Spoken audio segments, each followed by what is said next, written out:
আমার মনে হয় না যে কেউ ঠেকাতে পারবে। এগিয়ে যাবে। আমাদের মূল মন্ত্রী হলো চড়ইবেতি, চড়ইবেতি। আমরা রাস্তায় নেমেছি এগিয়ে যাওয়ার জন্য, আমরা এগিয়ে যাব। সোনপুরে আজকে সাংবাদিক কর্মশালা অনুষ্ঠিত হলো, কেমন লাগলো এবং কি বলবেন? আমাদের তো ভালোই লেগেছে। আমি আর দেবাশিস আমরা এসেছিলাম।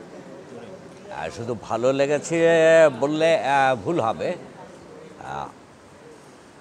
যে প্রাণবন্ত রেসপন্স আমরা পেলাম তাতে আমার মনে হচ্ছে যে সংগঠনটি শুধু জীবন্ত নয়,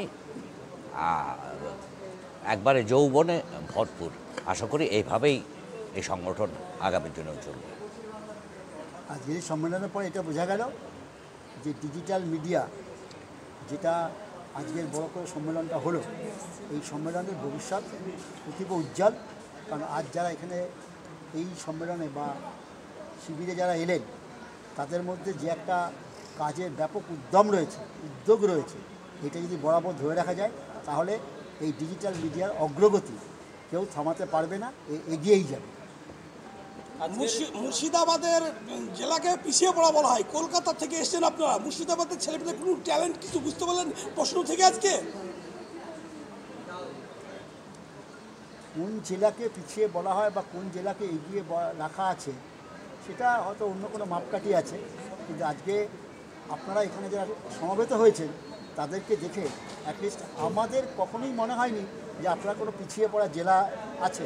কারণ এই জেলার গুরুত্ব আজকেই নয়, ঐতিহাসিক আপনাদের এই জেলা, ইতিহাসকে তো অস্বীকার করা যাবে না, এবং আমরা সবাই সেই ইতিহাসের শরীর। আমাদের কাজ হলো সেই ইতিহাসকে আরও এগিয়ে নিয়ে যাওয়া, যে ইতিহাস সাফল্যের কথা বলবে, উন্নয়নের কথা বলবে এবং নতুন নতুন পথ দেখাবে। ডিজিটাল মিডিয়া সাংবাদিকদের যে আজকে প্রশিক্ষণ শিবির হলো, সে সমস্ত সাংবাদিকদের প্রশ্ন উত্তর পর্ব কেমন হলো সারাদিন? সেটা তো আপনারা বলবেন হলো। আমরা তো চেষ্টা করেছি যতটা করা সম্ভব, বাস্তবটা তো যারা ছিলেন তারাই বলতে পারবেন। আমি আপনার প্রশ্নের উত্তরে বলি যে পিছিয়ে পড়া জেলার কথা বলেছেন তো, এটা হচ্ছে অর্থনীতির পরিপ্রেক্ষিতে। আপনারা এসেছেন বৌদ্ধিক সাংস্কৃতিক চেতনার জগৎ থেকে। এইখানে যদি মুর্শিদাবাদ পিছিয়ে আছে এই কথাটা কেউ যদি বলেন, তাহলে আমি বলবো যে বাংলার সঙ্গীত, বাংলার সাহিত্য, বাংলার বিপ্লব, এই সম্পর্কে বোধহয় তাদের ধারণাটা খুব স্পষ্ট নয়। তাদের আরেকটু পড়াশোনা করার দরকার আছে। ডিজিটাল মিডিয়া কোন দিকে এগোচ্ছে বলে মনে হচ্ছে? ডিজিটাল মিডিয়া তো বোঝাই যাচ্ছে যে দিনের পর দিন উন্নতি করে যাচ্ছে, এবং এর অগ্রগতি, এর উন্নতি আমার মনে হয় না যে কেউ ঠেকাতে পারবে। এগিয়ে যাবে। আমাদের মূল মন্ত্রী হলো চড়ইবেতি, চড়ইবেতি। আমরা রাস্তায় নেমেছি এগিয়ে যাওয়ার জন্য, আমরা এগিয়ে যাব। সাংবাদিকদের উদ্দেশ্যে কি বার্তা দেবেন নতুনভাবে উঠছে? যারা নতুন সাংবাদিকতা করতে এসছেন, সে ডিজিটাল মিডিয়া বা যাই হোক, একটাই ব্যাপার, পরিশ্রম করতে হবে, সততার সঙ্গে থাকবো, মাথা উঁচু করে থাকবো।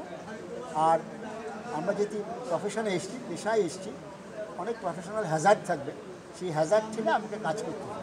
যদি কোথাও খবর করতে গিয়ে যদি বাধা পাই, তাহলে বুঝতে হবে আমি সঠিক জায়গায় ঘা মেরে দিয়েছি। সেইটাকে যাতে আমি সঠিকভাবে প্রমাণ করতে পারি, তার জন্য আমাকে ঐকান্তিক প্রচেষ্টা চালিয়ে দিতে হবে। স্যার, মেইনস্ট্রিম মিডিয়া এবং ডিজিটাল মিডিয়ার মাধ্যমে পার্থক্য কি দেখতে পাচ্ছেন? না, মেইনস্ট্রিম মিডিয়া আর ডিজিটাল মিডিয়া মানেটা কি? আপনারা নিজেরাই আপনাদের গণ্ডিটাকে ছোট করছেন। আমি একটু আগেই বলছিলাম যে একটি দৈনিক সংবাদপত্রের যে টোটাল সার্কুলেশন এখন যে জায়গায় পৌঁছেছে, তার অনেক গুণ বেশি, অনেক খুব বড় সংবাদপত্র বাদ দিলে বাকি সংবাদপত্রের তুলনায় আপনাদের রিচ অনেক অনেক বেশি। তাহলে আপনি বড় ছোট বলছেন কেন? ডিজিটাল মাধ্যম এখন মানুষের জীবনের অঙ্গ, আরও বড় স্পষ্ট করে বলা ভালো বলে যে জীবনী। তো সেখানে ডিজিটাল মিডিয়ার সম্ভাবনা থাকবে, তবে হ্যাঁ, একটা সতর্কতা থাকা দরকার। সেটা হচ্ছে দায়িত্বশীলতায় কখনো স্বেচ্ছাচারিতা জায়গা পেতে পারে না। সেইটুকু আপনারা দয়া করে একটু মনে রাখবেন। আপনার নাম এবং পরিচয়। আমার নাম কাজী গোলাম গৌস সিদ্দিকী। আমি দীর্ঘদিন মেইন স্ট্রিম মিডিয়ায় চাকরি করেছি, এটুকু বলতে পারি। আমার নাম দেবাশিস চট্টোপাধ্যায়, আমিও দীর্ঘদিন মেইন স্ট্রিম মিডিয়াতে কাজ করছি। আরেকটু বলে দিই আমি, সেটা হচ্ছে মিডিয়া তো মিডিয়া, এর মধ্যে কোনো ব্যাপার নেই। কেউ ডিজিটাল, কেউ প্রিন্টে আছে। যেমন ডাক্তারবাবু তো ডাক্তারবাবু, হয় মেডিসিনের বা সার্জারি। কে বড় কে ছোটো আমি জানি না। ইঞ্জিনিয়ার তো ইঞ্জিনিয়ার, মেকানিক্যাল, সিভিল, ইলেকট্রিক্যাল, কে বড় কে ছোটো আমি জানি না। অর্থাৎ মিডিয়া তো মিডিয়া, এটা কোনো ছোটো বড়ো কোনো ব্যাপার নয়। অর্থাৎ আপনি যে বলেন যে যারা ইলেকট্রনিক মিডিয়াতে আছে তারা অনেক নাম করছে, তিনি